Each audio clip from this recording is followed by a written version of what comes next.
welcome.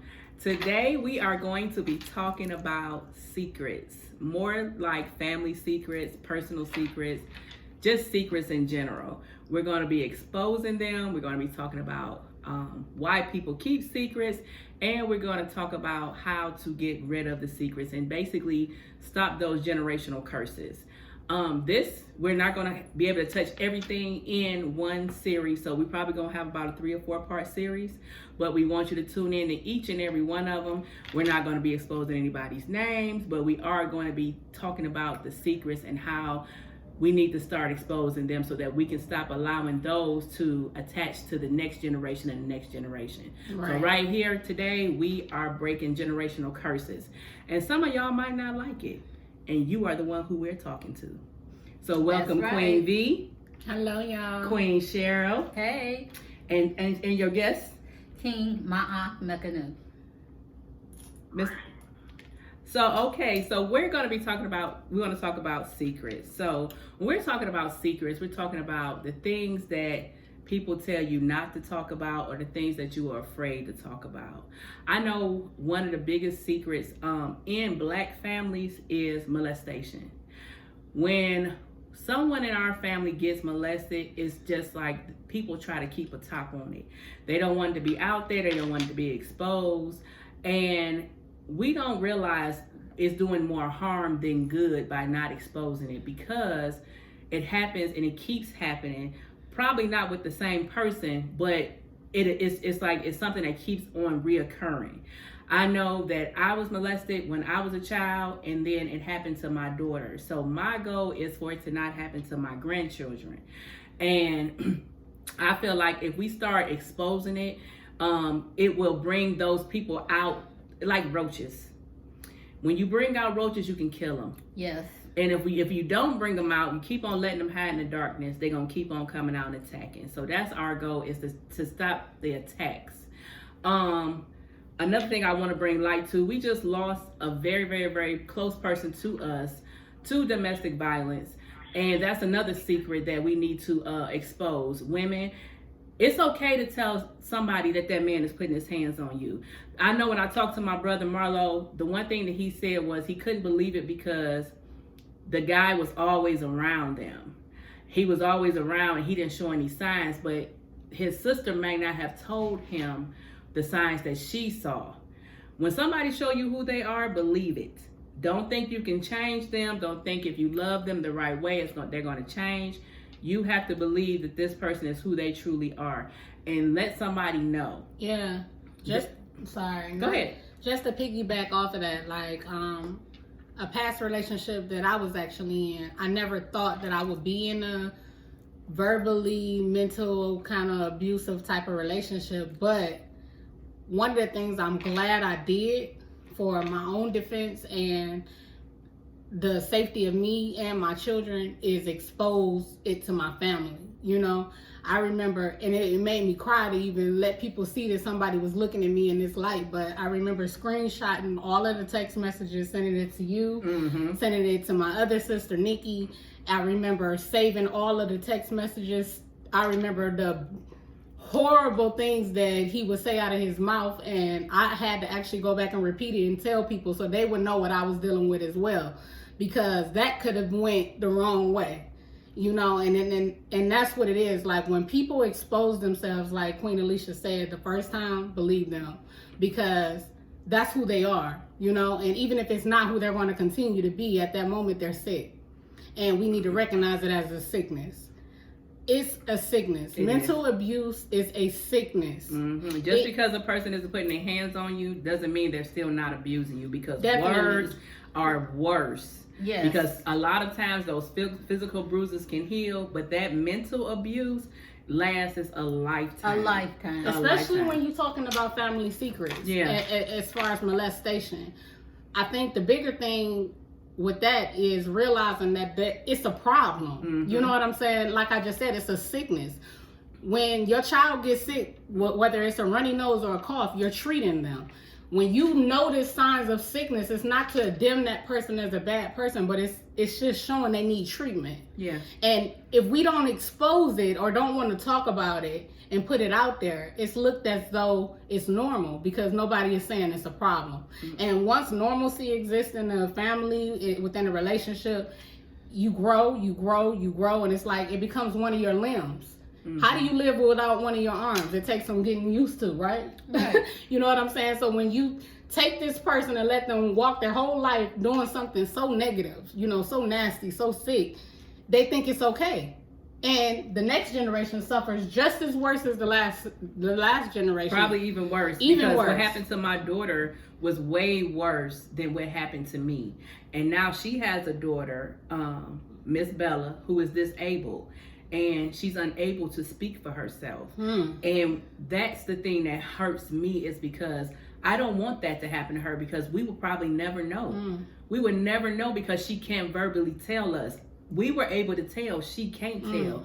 So that's why I felt like this was something really important to bring to the table, because we have to be the ones to stop it. We are strong enough, we are steadfast enough that we can take whatever comes our way from exposing these secrets, because we don't want it to keep going on. It has gone on long enough, and we need to put a stop to it. Miss Cheryl, I know, like back in the old days, what was some of the reasons why? I'm not that old. Well, I mean, because she is looking like a hot 31 over here. Like the big sister of Hello. the sisters. Okay. Well, back when you remember, back when your grandmother, what were some of the reasons why they kept secrets? I know you used to tell us stories about like when little girls used to get pregnant, they used to send them off. Yes.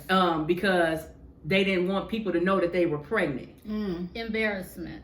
They didn't want anybody in the family, in the neighborhood, to know that this child had made a mistake. So they tried to cover it up. And you were talking about generational curses. I have a secret. And you said don't name any names. Right. But I remember when I think I was maybe 7 or 8. Mom was outside barbecuing. And I'm outside too. And one of my uncles is outside. He was one of her drinking buddies. So she had went into the house, maybe to get some more vinegar water or something. And he says, "Sherry, come sit on my lap." Now, he was always the kind of uncle that every time you saw him, he always had, a handful of change, and the fun uncle. The fun uncle. So I didn't think anything of it, because I had no idea as to what sex felt like, or anything inappropriate, how that felt like, because in our household, sex was not talked about. That was a taboo, So I sat on his lap, and I noticed that he started rolling around on my behind. And then I noticed that his penis started getting hard. So, like I said, I didn't think that was inappropriate. So Ma comes back out the house, and she sees me sitting on his lap. So what I'm thinking is, either Mama had some sort of prior knowledge that he was like this, or maybe she thought it was inappropriate for me to be sitting on his lap, because she said, "Sure, get off his lap," and I did. Okay, so after I got old enough to know what sexual feelings felt like, I recall that. I never said anything to anybody about it, never. But he was being inappropriate. Well, and this man, and he was allowed to continue to live with his inappropriate behavior, because I never said anything. And then it also, let me tell you, when it happened to me, I told my grandmother, and nothing happened. And so I thought it was okay. So, and this is something that the Spirit brought to me here recently on my journey, because I sat back and I thought on some stuff. I dated men that would force me to have sex with them and never thought of it as rape because I thought it was okay. And I guess I could say I probably never really know how it feels to be made love to, because that's the kind of sex that I've always, have had in my life, because I thought it was okay. A lot of times I had sex, and like I said, we're not calling no names because they might not have thought they were raping me. But if I said no and you still took it, it was still rape. Right. But that happened to me numerous times because I thought that was okay. It wasn't until I manifested into who I am today that I realized, no, that's not okay. And like I said, keeping those secrets allows that person, think about how that person makes you feel. Yeah. And then think about they can do that to somebody else. I remember one time on my sister's birthday, we used to have this thing. She'd come over to my house on a Friday and we'll kick it, or I go over her house on a Friday. I was dating this guy, and he got upset with me over something super, super frivolous. And I didn't even know he was still mad once we got back to the house. But I was going out there with my sister, we was drinking, it was her birthday. And I went in the room and, tried to engage with him, and he hauled off and hit me. My sister and my kids was sitting outside of that door. My sister heard us in there tumbling. She came and knocked on the door. She said, "Everything okay?" I lied. I said, "Yeah, everything okay." That man could have killed me in there because he was so angry over whatever he was upset with. And my family would have been sitting right outside the door and not even have known it. But my sister, because she a little gangster herself, she already knew what it was. She was like, we on guard. Let us hear one more bump going on in there. Yeah. But that's what we're saying. And another thing is, I feel like a lot of times people keep secrets because they don't want to deal with what's going to be said about them after they tell you. We as people, not the victims, but the people that are worthy enough, or even the person feels comfortable enough coming to tell you, we have to learn to stop gossiping. We gonna keep on losing our people, our families, our friends, because we don't know how to just be there for them. If somebody comes to you and say, "This man jumping on her," then help her. Help her. Don't sit up here and then get on the phone and call Tom, Dick, and Harry and say, "Girl, she over there, that nigga be." That's not right, because that's what's going to make her not tell. A lot of people don't tell because of embarrassment. It's low vibrational though. The people that do that are dealing with some form of abuse in their own lives, clearly, because they're thriving. And it's sad because I bet you none of these people that do those type of things are looking at themselves as thriving off of somebody else's hardships. How can you do that unless you're that sunken in your own hardships that you can't see the light, and you happy that somebody else is miserable with you? I mean, it's deep. It's really deep. I remember partaking in a lot of those gossiping conversations. Me too. I remember talking myself about people, and I remember the feeling that I felt, knowing that when I go home, my man cheating on me every single night. I'm at my back door looking out the window, like trying to see if my car pulling up, because he in my car. But yet I'm talking to this person, and Jane about Kelly, Lou, and Felicia, who husband cheating on them. The reason it was easy for me to do that is because I was suffering from the same sickness. We got to start exposing ourselves for what we are, even when we at our worst, because somebody got a testimony, and somebody's testimony gonna take you to your next level. You know what I'm saying? It's not for you to run and tell and thrive on and be like, "Oh, girl, yeah, I told you so." It's not. It's about healing. But if people really care about you, they're gonna be there to support you, be there to listen to whatever it is you got to say, and be there with their, when you say, "Hey, I need help," and say, "Come here, I'm getting ready to, protect you," and I don't want anybody around me that I can't, depend on for that. That's right, though. Cause see, at 64, I still get scared about stuff. Well, but that's one thing about weeding out your own garden. Yeah. Because a lot of times, and I and I'm speaking for myself, I'm learning to weed my garden. A lot of times we hold on to stuff that really need to just be gone ahead and plucked out. They just weighing down your garden, making it look ugly. Yeah. They killing off the other plants. We gonna have to learn how to weed out our own garden. It can be a sister, a brother, a mother, a father. It doesn't matter. If they are not bringing that emotional support that you deserve, weed them out. Weed them out. It's okay. They have served their purpose in your life. That's why they dying off. That's why some things just are not. They have annuals and they have perennials. Mm-hmm. Some stuff ain't supposed to go all year. Some stuff Speak only it, supposed girl. to go for a season. Woo! So learn how to pull that stuff out your garden. Hello, that's me. right. That's Hey, me, baby. Look at this new me. Hey, Go, girl.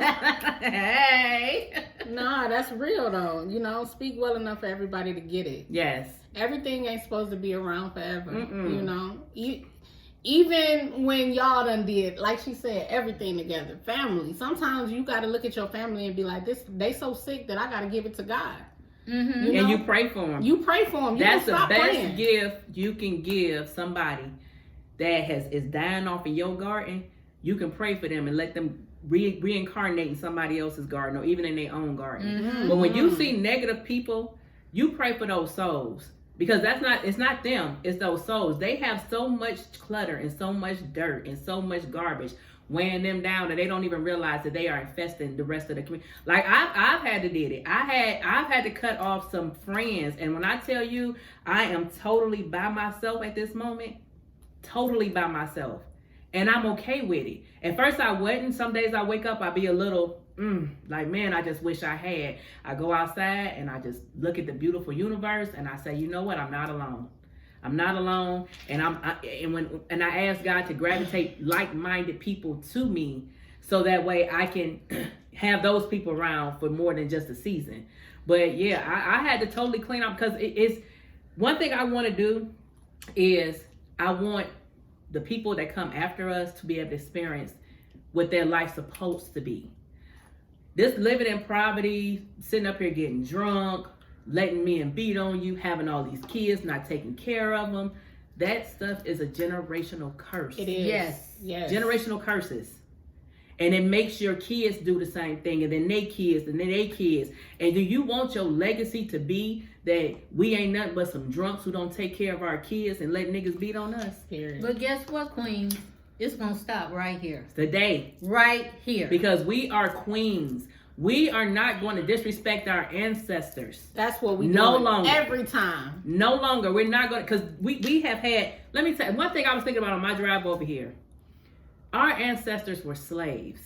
But those slave men, even though those women got beat and they got raped by the slave masters, them slave men still loved on them women because they knew they were still queens. Mm-hmm. They still respected them. They still took care of them. They even protected them. Some of them even died for them. So why don't you feel like you're worthy of that? Why do you feel like you're not worthy of that? Because it's been too many secrets. So let's go ahead and open up the doors and expose them secrets. You don't have to hold on to those secrets no longer because we're not going to talk about you. We're going to be here. We're going to help you. We're going to support you. We're going to pray for you. But let us know that we need to pray for you. Don't have us thinking everything okay and it's not. That man sitting up there blacking your eye and busting your mouth every night. No, it's not okay. You know one thing Dad told me a long time ago. When I was with the kids' dad, it's sad to say, but it's the truth. When I had Tanila by him because I didn't want to be another statistic. Despite him already showing me that he wasn't going to be what I thought he could be for Tyshawn, I told him, like, you're going to give me a daughter because I only wanted one baby's father.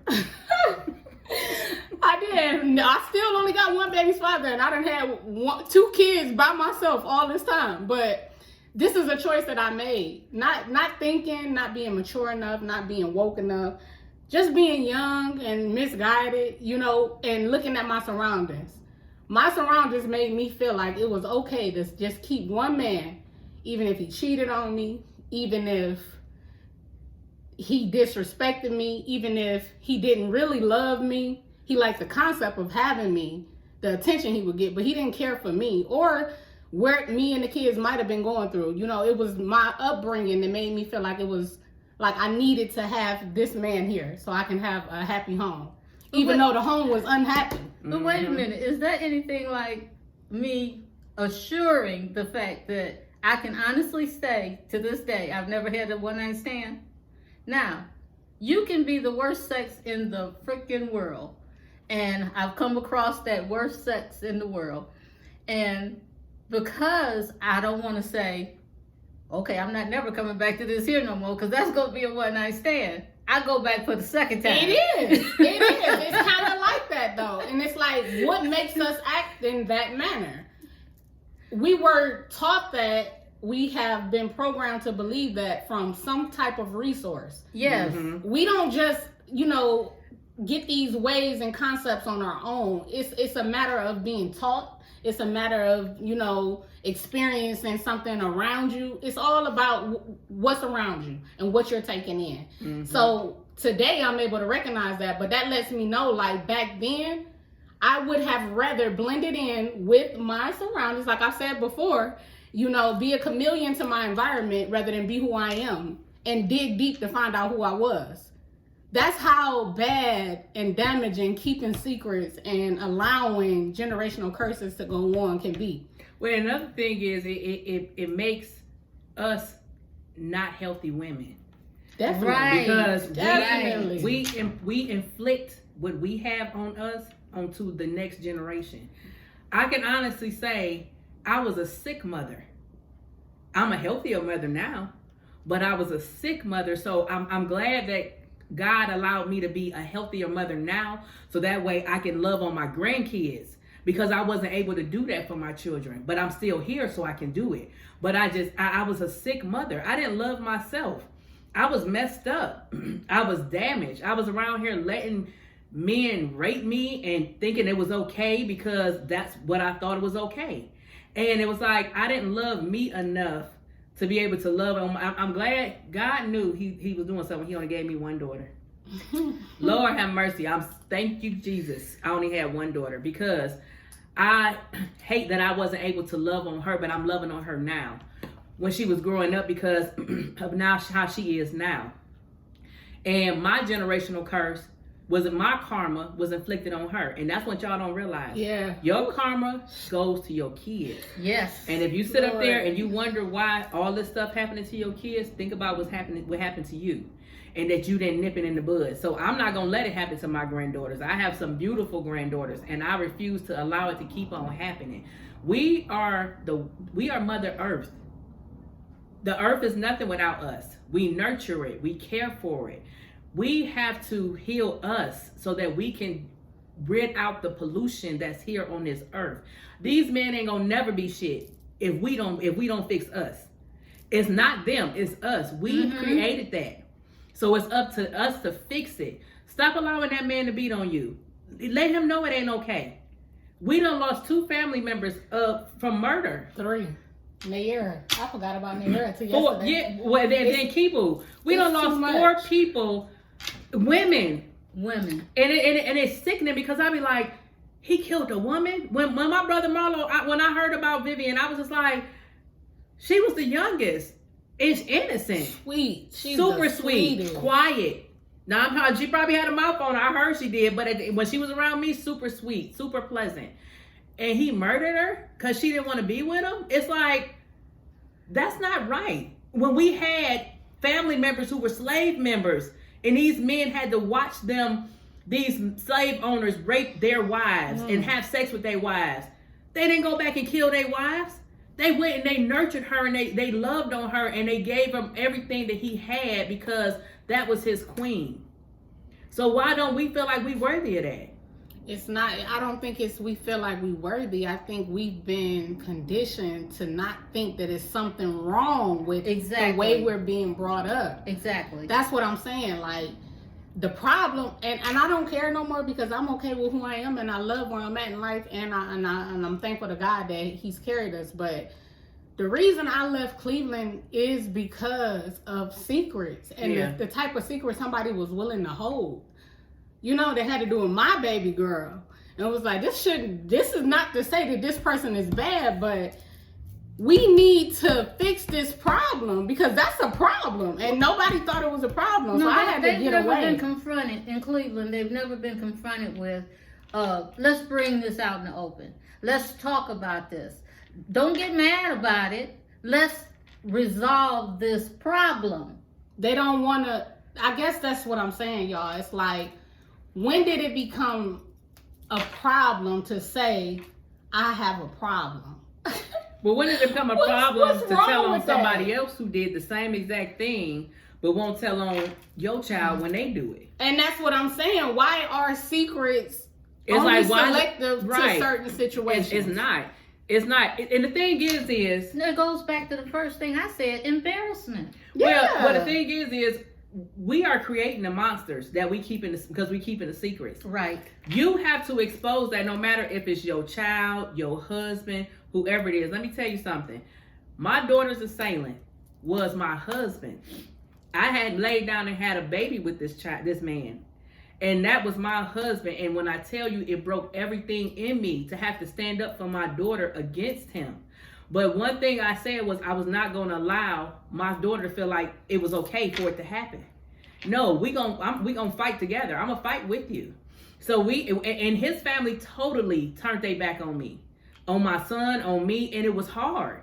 But at the end of the day, I was okay with that because I was standing up for what I felt was right for my daughter. And that's the one thing is, we're not saying what the person is doing is okay, but sometimes you got to call them out and let them know they sick because they thinking it's okay. When you call them, a lot of people, when they do stuff, they don't realize that was probably a bad idea until they either dead or in jail. When they out there doing the act, they think it's okay.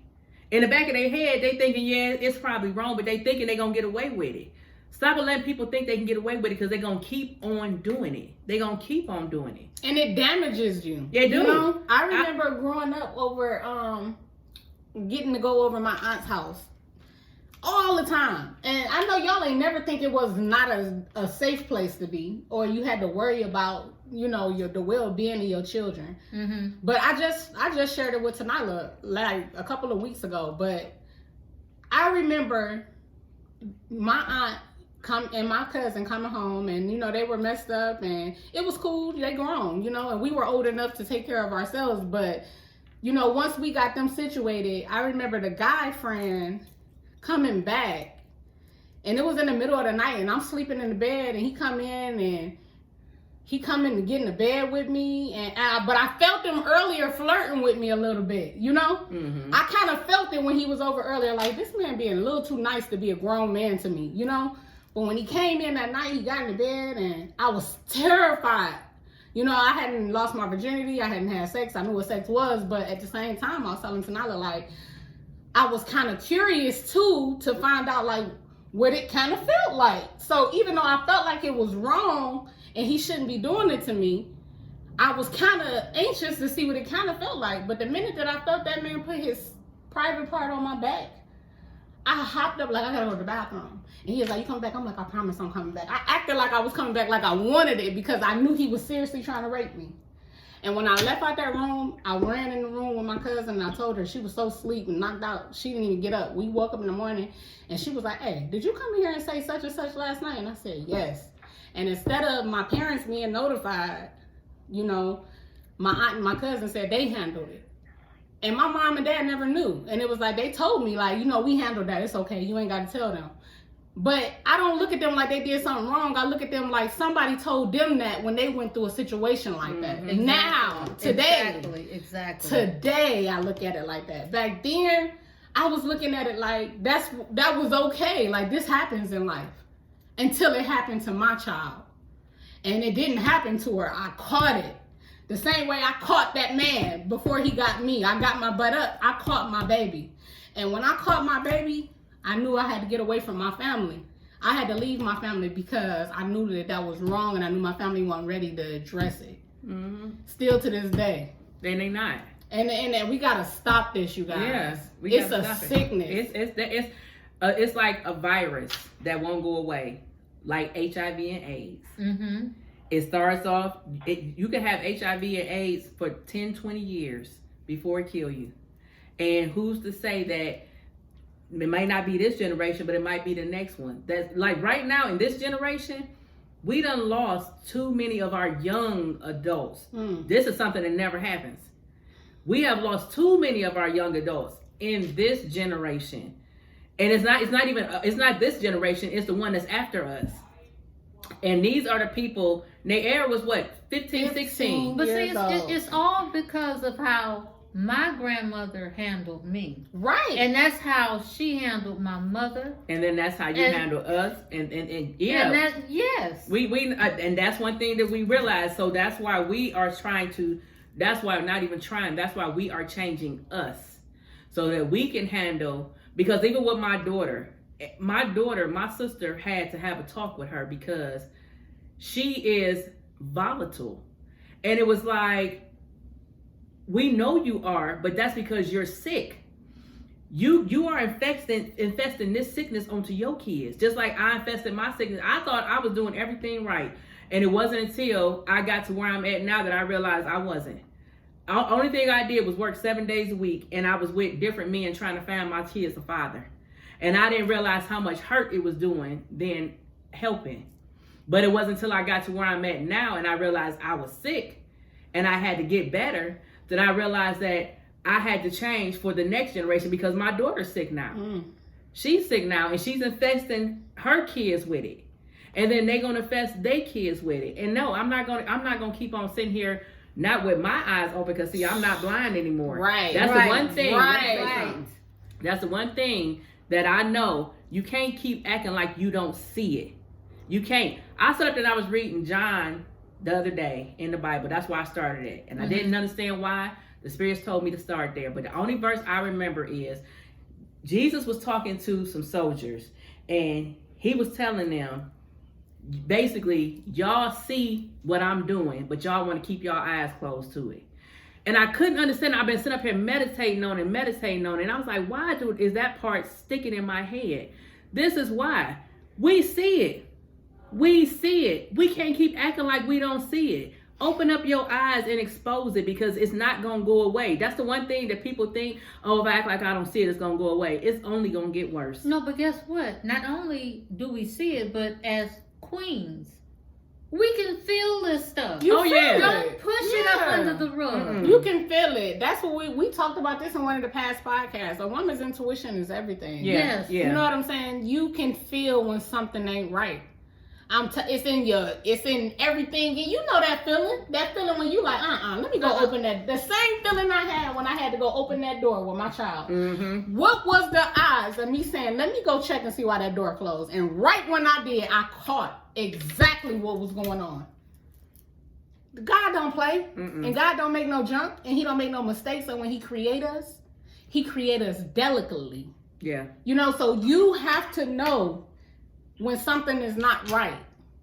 If it don't feel good 9 times out of 10, it ain't good for you. It's not. If you gotta cry over and over and over again behind closed doors, it ain't good for you. If you gotta put on makeup to cover up bruises because you can't walk outside and let people see that you got a black eye, it ain't good. It's a sickness, you guys. If you sit up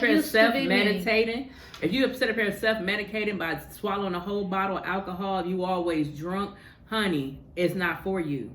It's not for you. If you sit up here using drugs, snorting powder, smoking crack, just because you trying to basically kill that ill feeling, it's a crutch. It's not for you. It's not. Love don't hurt. And that's one thing that I had to learn. Love don't hurt. Love is not abusive. It don't down talk you. It don't put your hands on you. It's nurturing. It's everything that's pleasant that you can imagine. And believe you me, it's somebody out here that's praying for you like you praying for them, and they can give you that. But we as women have to change us. These men gonna continue to treat us like that if we allow them to. And they prey on ones that used to be like me, ones that used to be like my sister, like my mother. They prey on us because we're weak-minded. You gotta change your way of you thinking. Not anymore. No, not no more. We used to be. We used to be. And then let me tell you something. The one thing, I just fell out with a friend that I've been friends with this guy for 13 years. The other day we fell out, and I couldn't understand why we kept arguing. I'm like, why is we arguing? I'm like, we don't even argue. But I kept telling him, like, I'm not who I used to be. I have morphed into somebody different. He was like, no, I said I transformed into somebody different. He was like, I wish you quit saying you transformed. You ain't transformed. You, what's the word? You basically, with a caterpillar turned into a butterfly. Metamorphosized. That's what he said. I was like, transform, metamorphosize. Right. It's the same. Sounds like the same thing to me, but okay, you got it. Don't worry about it. It's the same. And I was just like, I'm just not who I used to be. I want forever. And I know for me to have forever, I have to stand my ground and stop allowing people to feed. I'm gonna tell you, I told somebody the other day, I gotta stop allowing people to feed me shit, and I know I don't really want to eat it. Yeah, I gotta that's stop what we it. do. I eat it because I'm like, okay, well, he might not give me forever, but he'll give me just a couple of months, or 6, 7, 8 months. No, guess what? I don't like shit. Okay. Well, I don't like it. I have learned to stop eating it because I know if I have, and it's okay to be by yourself, and it's okay. One thing you have to realize is you ain't for everybody. And it's okay that if you tell this man, look, I want to date, but I don't want to have sex until we've been together for 6 months, or we don't went on 6 dates or 10 dates, and he declined the offer, he has to respect what you're saying. He has to. But if he don't, honey, it's okay. It is okay. Let him go. One thing my sister she just had, I love my sister. You had to give me a pep talk today. She told me, let me tell you, my sister told me, honey, let me fix my jacket. Hold on. Go on, queen. My sister told me, honey, if he don't want you, say, yeah, it's something wrong with you, and then sit back and be like, what he mean he don't want me? Oh, if he don't want me, then it's fine if he don't want me. It's okay. He ain't gotta want me. You got a problem with this? Well, with this? Girl, I got a problem with that. Wait a minute. You know what I'm saying? he got What did I say out the bathroom? Leisha, it ain't never me. He must got some kind of a personal problem. It must be something wrong with him. He don't want to wife you, girl. Girl, something wrong with him. Girl, be glad something's wrong with him. He still got his blinders on, honey. That's what it is. But honey, like I said, it's okay. But we are not going to keep on allowing those demons to hold us hostage. Today, we going to break free. A person can only hold you hostage, though, with a lie. A person can't hold you hostage with the truth. Think about it, you guys. If you know your truth already, what could they do to you? What can they do to you? Nothing. Now, if they holding a whole bunch of lies against you that you scared of what somebody else is going to think if those lies get out, then we got a problem. I don't care what nobody thinks. We got a problem. Hey, you are so quiet here. What are your thoughts on this? Hello? Well, I guess my eye's not with us anymore. Maybe he walked away for a second. No, I'm here. I had my phone on mute. Oh, okay. Listen, you have been so quiet. What are your thoughts on this? Well, I'm enjoying the conversation. You ladies are phenomenal. Okay, I like your power that you're bringing forth within, and you're seeing yourself who you really are, a strong, beautiful, black Nubian queen. And that's awesome because there's a lot of women around here now are zombies. They don't even know anything and what is their purpose here in this incarnation. See, spirit, you found your way. You know what your purpose is. What you're embarking now, and you're on your path. And I told you that because you are a priestess and you're on your journey and you're learning. The only secret that I had that I wanted to share, but it had nothing to do with me as far as sex, but it was when my mom, she was messing around with my stepfather, where both of them were messing around when I was young. Turned out my mom had a baby by some guy that she worked with. She never told my little brother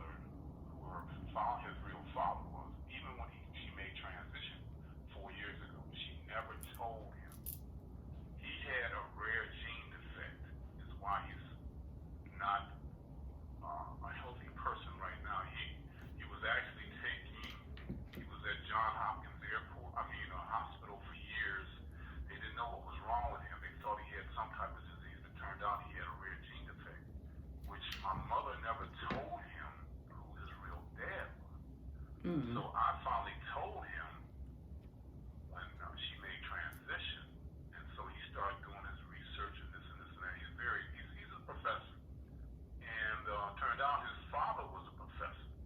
His father was into doing photography work. Because my brother was supposed to be a movie producer, but he got sick and he couldn't do anything. In fact, my baby brother right now, you know who Larry Fishburne is, that's who my brother looks like. Anyway, make a long story short, my mom never told him who his real father was. Even before she made transition, she knew it but never told him. Because he thought that his stepfather was his father. And I said, no, Steve, he's not your father. And I sent him a picture, and he was so thankful that I gave him that information. But all those years, my mom never told him who his real father was. And he needed to know, not only because it was his father, because he had an illness. That if the doctors knew this, they would have been able to help him even sooner.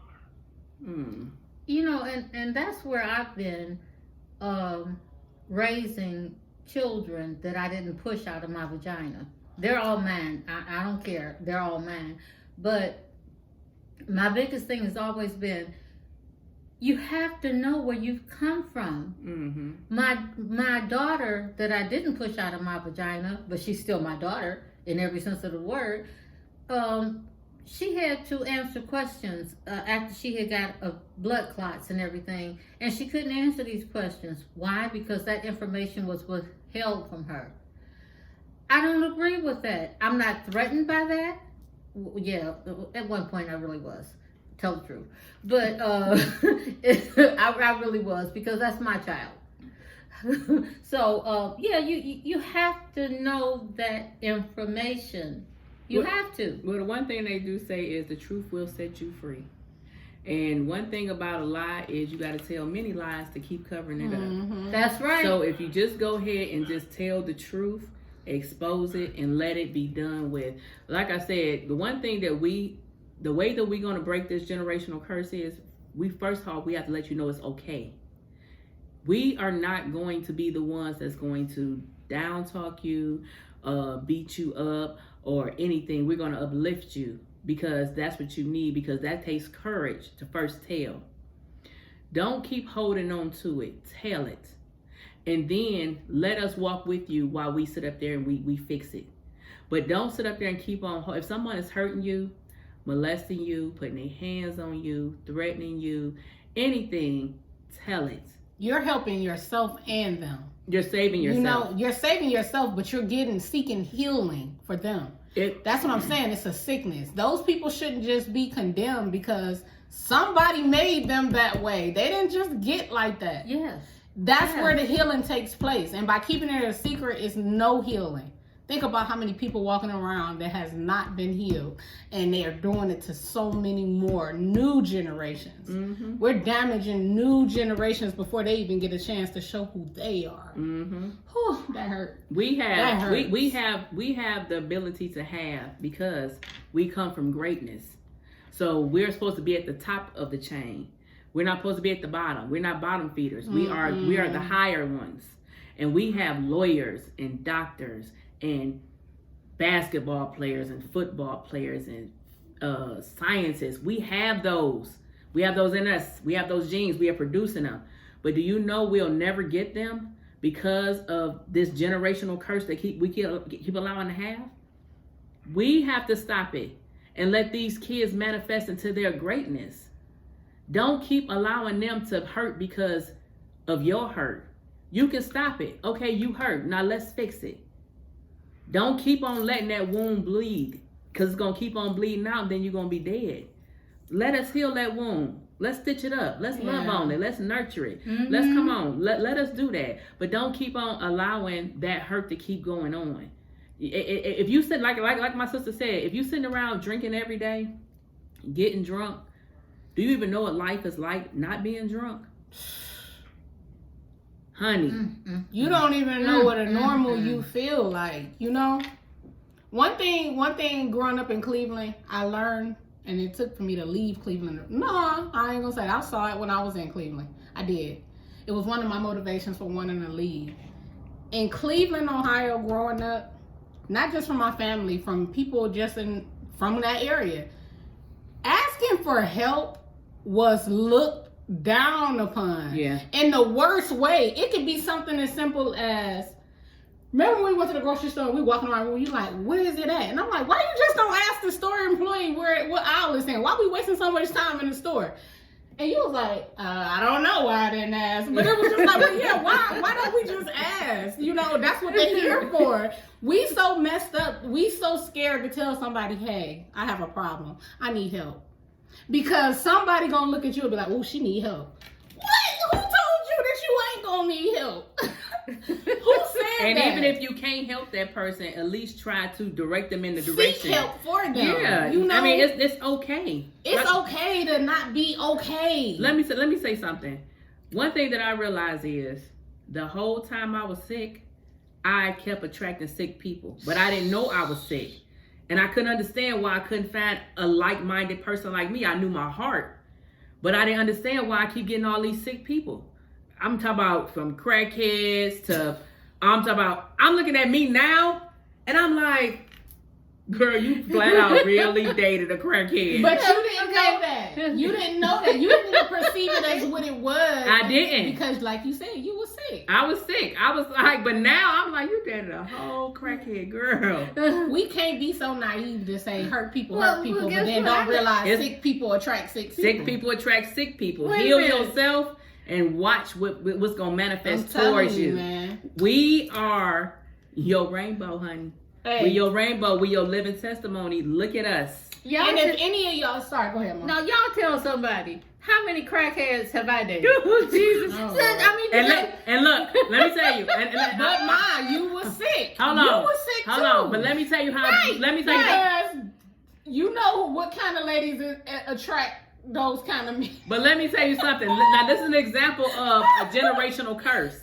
My mom had dated more than one of a crackhead. So when I get mad, and because I didn't go in the door knowing he was a crackhead. He lied to me. But when I found out, guess what I thought? If I love on him, he'll turn out like my stepdad because my stepdad stopped using dope. he was one in a million. And that's what I thought because I thought it was okay. It's not okay. That man was sick. I should have left him at the door as soon as I found out he was a crackhead. But I thought, because my mother did it, I can do it. And that man drugged me. And I'm not saying he her probably didn't story. love me. Yeah. But that man drugged. I'm talking. He had me out here acting like. I'm looking like I'm looking all like I'm looking. And I'm in the trap, sitting up here fighting a crackhead because he out here smoking crack. Yeah, man. And they looking at me like, so you really go with him? And I couldn't understand why they were saying that because I was sick. I was sick. Everybody does not recover like Lee did. Honey, I sure thought Everybody man don't do was. that. I Everybody ain't don't gonna do lie. that. I gave that man 5 years of my life.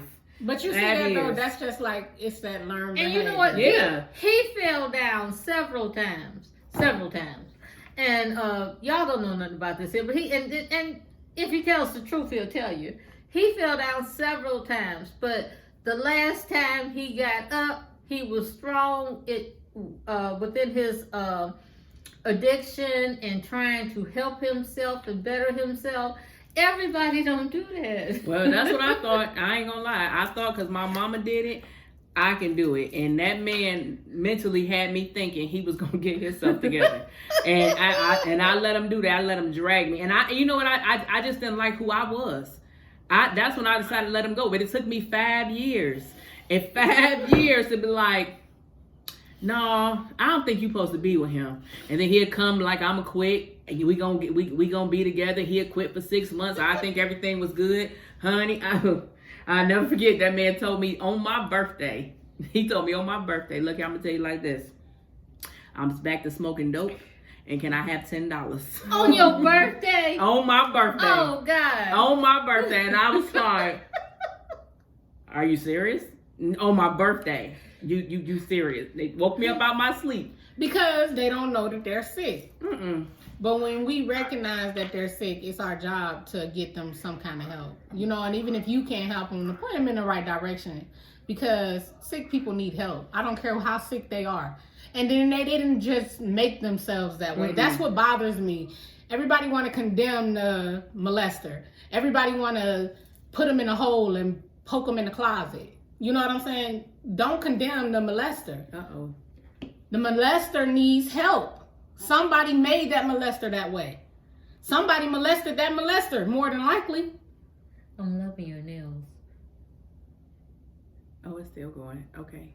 You know, we just gotta realize that the perpetrator is not always just the perpetrator. He's sick. Yeah. And sick people get help. Yeah. Why y'all think the churches be so full? The church is full because they all sick. Yeah. Yes. Yes. Yeah. Yes. Yeah. And people don't realize that. I realized that when I was 16 years old, that I was going to church and I was really going to the hospital for the sick people. That's a hospital to house sick people. Yep. Any kind of sick person, mentally sick, perpetrator, sexually abuser sick, you know, and we looking at him like he go to church every Sunday. Yeah, because he won't help. No, but I'm gonna tell you something. Every Sunday, when Pastor Glover would hug me on the way out the door and everything, I would tell him, thank you. Thank you. I thank you so much for your spiritual healing. I have to come here to listen to your word, to listen to the choir singing, to fellowship. I never understood why. Singing in the choir was the only thing that moved me in church. I would listen to the word. Sometimes the word would have me, but I'm very particular about who I let teach me the word. I'd rather read the word myself. You're right. You're right. So that's what made me stop going to church. A lot of people don't know that. But going to church, I would go to church for the choir. It's something about that choir that released demons out of me. That choir would start singing and them tears would start dropping. And I had no control. And I said, look at God cleansing me. I came to church because I needed to hear the choir. Because I'm going to read my word myself. Oh, yeah. Yeah, that's what usually get me, too. The choir is what usually gets me. Yeah. The word, yeah. Yeah, I've learned to not follow. What the Bible says, though, listen to the word, but don't follow the action of the pastor because he's human, That's right. too. He's human, That's too. right. He's human, too. You're right. So That's right. He's a victim to all the sins we're a victim to, too. But he has the knowledge of being able to bring you to the word and teach it to you, but don't follow his actions. That's But right. you know what? My spirit is good and it's pure. And it always has been. Always. I don't care whatever I've been through in life, no matter what. My spirit is good and it's pure. Yeah. And I listen to my spirit. I follow my spirit. I used to fight my spirit, but I don't anymore. But yeah, even my spirit is pure too. But if it's a whole bunch of trash in front of it, ain't nobody gonna see it. That's like they say. God is just like the way that he bestow blessings is just like the way an airplane waits to land. An airplane is not going to land until the landing strip is clear. God is not about to bless your life when you got a whole bunch of junk on your, going on within your life. How can you see your blessing if you already bombarded by junk? Yep. And that's one of the reasons why I cleaned out my You gotta shed. clean it out. Start poking them out. It's better you do it because somewhere along life, somebody gonna be able to do it because you let people into your sickness and they ain't trying to help you. They don't want to tell you you're sick. So once they get your sickness and they ain't got that sickness on them, they want to go and expose it in the worst way. You know what I'm saying? And you still gotta face it anyway. So that's what I'm saying. Like, it's best that we take our family members, realize we got sick family members, and let them feel okay with letting it out so that we can start healing. Because the one thing about it is something happened to them. They wasn't just born like that. And that's going to expose that other person. Yeah. And it's going to, and then something probably happened to that person. And we're going to expose that other person to where we're breaking that generational curse. That's what I call breaking chains. Yeah, it don't just start with the person that we caught. It's people that probably did it to them and them and them. And we got to stop it. You know where? Oh, Lord, y'all. Granny just moved through me. Oh. Maybe that's what Granny meant by tightening them chains. Her chains was tightening. Tighten them chains. They was tightening. We needed to release them. Listen to what Granny used to say. And anybody ever think about what did that mean? And she used to be chanting that like this. And I was the only person that experienced that. Tighten them chains. Our chains have been getting tighter and tighter and tighter. And that's why we're losing. We are, Granny, we loosening them chains. We're loosening them chains, Granny, because that's why we losing the people we losing. The chains is getting so tight. Look, my hair is So we loosening them. Our ancestors are here with us, and they are guiding. They are guiding. Let me tell you something. Today, we wrote down nothing. Nothing. My mother said, "You do some research." I said, "I ain't doing What nothing." research? We the research. We did. We doing it off the dome. Any kind of research. We are the research, you guys. We don't have to do research on ourselves for real. All we got to do is open up and let it out. That's it. That's it. We didn't read nothing. We didn't write down nothing. We came on the podcast blank. That's it. We just came off the dome, and we asked our spiritual guides and our ancestors to lead us. And what we telling y'all is coming from them. That's why I grounded we myself are going to this stop morning. disappointing them. They did not die in vain. They lived their life so that we can live ours. So let's be great. Let's walk into our greatness because that's what we're destined to be. That's what we're destined to be. So that's part 1. I hope y'all gonna get ready for part 2, 3, and 4 because we gonna break this chain starting today. I am looking forward. Break them chains. Definitely. All right, y'all. Till next time. Peace. Love you.